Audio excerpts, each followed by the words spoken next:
Guys, don't run it for too long. It doesn't have any gas. Oh, don't run it. Hi guys. Okay guys, we're gonna show you our very first 2024 Toyota Land Cruiser.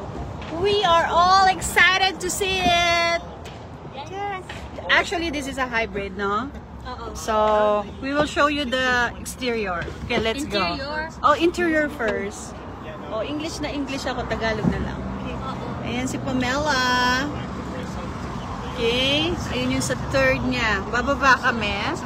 So, ito yung sa dashboard niya.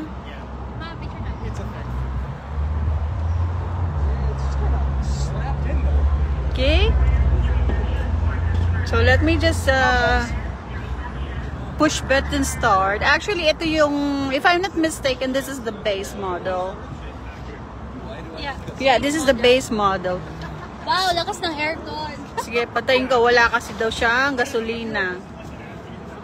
Kararating kasi lang niya at ipapagasolin pa siya. So, oh, I'm just trying the home. Just testing my Okay, guys.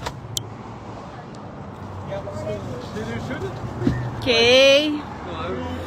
So, sorry hindi pa siya naka-PDI, kaya meron pa siyang cover dito. This is our new 2024 Toyota Land Cruiser. Naku, may tumatawag po. Mamaya na lang po ulit. So, it looks like an FJ though. I think they were doing that on purpose. The FJ look? okay. Tingnan natin yung sa second passenger seat. Oh, actually, Nice new infotainment. okay, this is a 5-seater.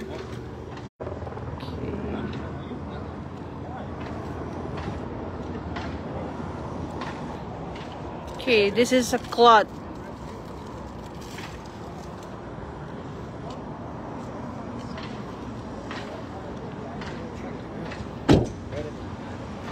Okay, aalisin na siya. Lilinisin muna siya.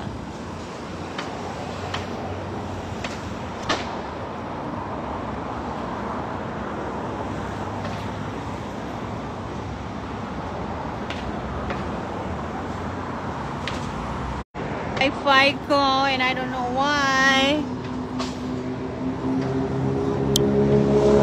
So guys, if you are planning to upgrade your vehicle, come and see me at Henninger Toyota. We are located here at 3640 McLeod Trail.